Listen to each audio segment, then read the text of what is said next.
आवरलं का रे सागर? आपल्याला जायचंय ना जत्रेला? मी सागरला म्हणालो. अरे आवरलं, फक्त आता जनावरांना चारा टाकतो आणि एवढं दूध डेअरीत टाकून आलो, मग जाऊ आपण, सागर म्हणाला आणि सायकलवर टांग मारून दूध घालायला गावात गेला. तो खूप हौशी होता. येता जाता कोणी रस्त्याला दिसलं की त्यांच्यासोबत बोलत बसायचा.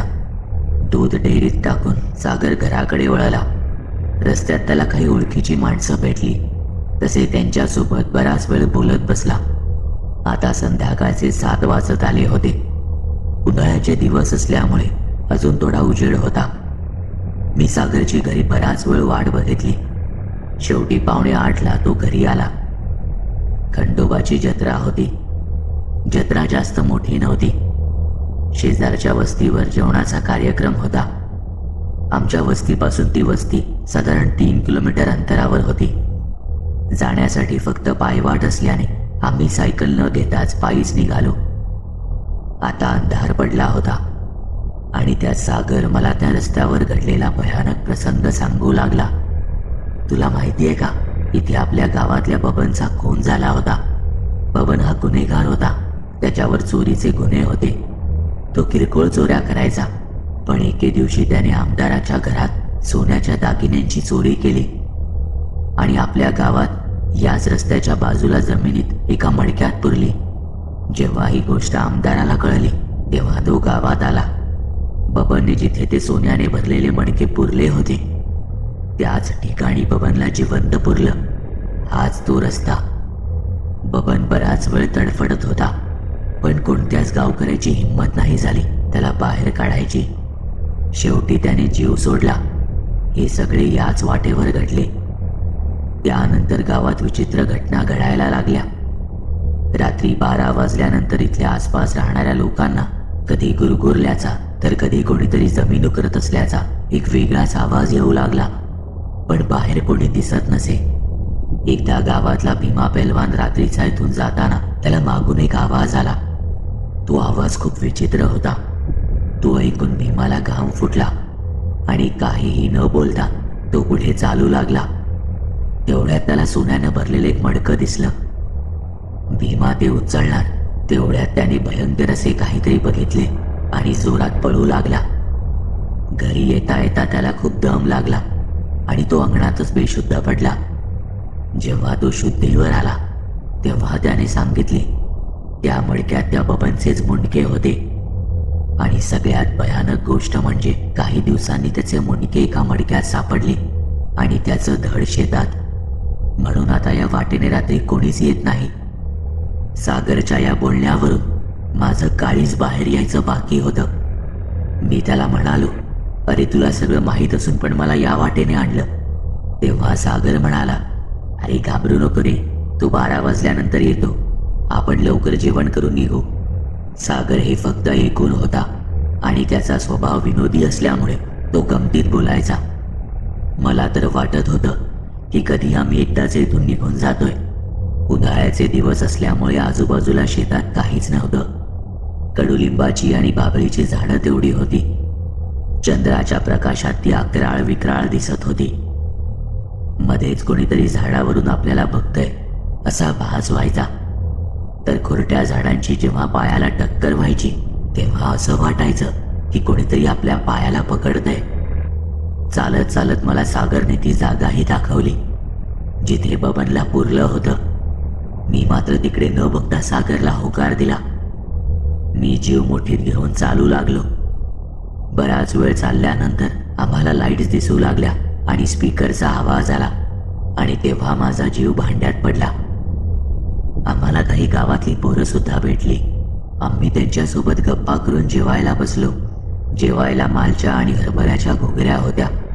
जेवण झाल्यावर गावातली पोरं त्यांच्या गाड्यांवर निघून गेली. मी अजून कोणी आमच्या वस्तीवर सोबत जाण्यासाठी आहे का म्हणून बघू लागलो, तर तिथे फक्त आता तिथलीच घरातली मंडळी होती. घड्याळाकडे बघितलं तर 11:30 वाजले होते. मला सागरचे बोलणे आठवले की 12 वाजेपर्यंत आपण घरी पोहोचलोच पाहिजे, नाहीतर आज आपलं काही खरं नाही. मी सागरला शोधायला इकडे तिकडे फिरू लागलो, पण तो काही दिसत नव्हता.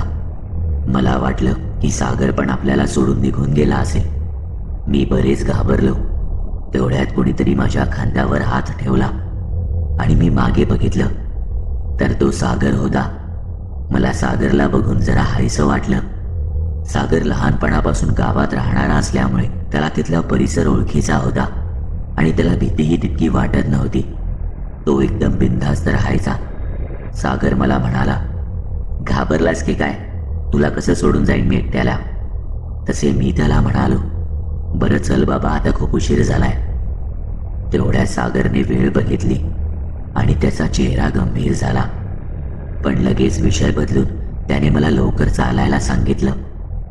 आम्ही झपाझप पावलं टाकत घराच्या दिशेने निघालो. वाऱ्याने आता चांगलाच वेग धरला होता. दोघांच्या तोंडातून काही शब्द निघत नव्हता.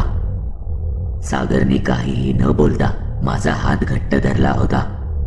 मी कधी पायवाट तर कधी नांगरलेल्या शेतात धडपडत चालत होतो, पण माझी हिंमत नव्हती होत तोंडातून आवाज काढायची. एवढ्यात आम्हाला कोणीतरी जोरजोरात माती उकरतंय असा आवाज बाजूच्या गवतातून येऊ लागला. सागर माझ्याकडे बघत म्हणाला, काहीही झालं तरी हाकेला उत्तर द्यायचं नाही. मी फक्त होकारार्थी मान डोलावली. तेवढ्यात आम्हाला आवाज आला, सागर काय आहे पिशवी? मला पण ते खायला. माझं हृदय जोरजोरात धडधडू लागलं. आता सागरची पण चांगलीच तंतरली होती. तोही घामाने ओला चिंब झाला. आम्ही एकमेकांचा हात घट्ट पकडून धडपडत चालत होतो. तितक्यात मला समोर एक मडकं दिसलं आणि मागून आवाज आला, मडक्यातलं तुम्हाला घ्या आणि मला ती पिशवी द्या. मी आता सागरकडे बघून त्याला खुणावलं की तू का आणले हे पार्सल? सागरला जेव्हा मी तिथे शोधत होतो तेव्हा हा गडी पार्सल आणायला गेला होता. मला सागरवर रागही येत होता, पण मी काहीच बोलू शकत नव्हतो. उगाच आलो याच्याबरोबर. नसतो आलो तर बरं झालं असतं. आता बरे फसलो. माझं त्या मडक्याकडे परत लक्ष गेलं. ते आमच्या पुढे पुढे येत होतं. मी त्याच्याकडे संमोहित झालो आणि मी ते मडकं उचलणार तेवढ्यात सागरने पिशवीतील अंगारा माझ्या डोक्याला लावला आणि मी भानावर आलो. तसा मी आणि सागर परत जोरात चालू लागलो. मागून भयानक किंचाळण्याचा आवाज येत होता. थोडे पुढे आलो. परत एका बाईचा आवाज माझ्या नावाने येऊ लागला. आम्ही काहीच प्रतिसाद न देता घराच्या दिशेने चालू लागलो. आमच्या पायाला बरीच जखम झाली होती, तरी आम्ही आता न थांबण्याचा निर्णय घेतला आणि घराजवळ आलो. तेवढ्यात मला समोर माझी काकी उभी दिसली. आम्हाला पाहतच ती म्हणाली, काय रे बाळा, किती वेळापासून आवाज देते मी तुम्हाला, हाकेला ओ का नाही दिली? मी मनातल्या मनात म्हणालो, नक्कीच मी त्या अंगाऱ्यामुळे वाचलो. आम्ही एकमेकांकडे बघितलं आणि सुटकेचा निश्वास टाकला.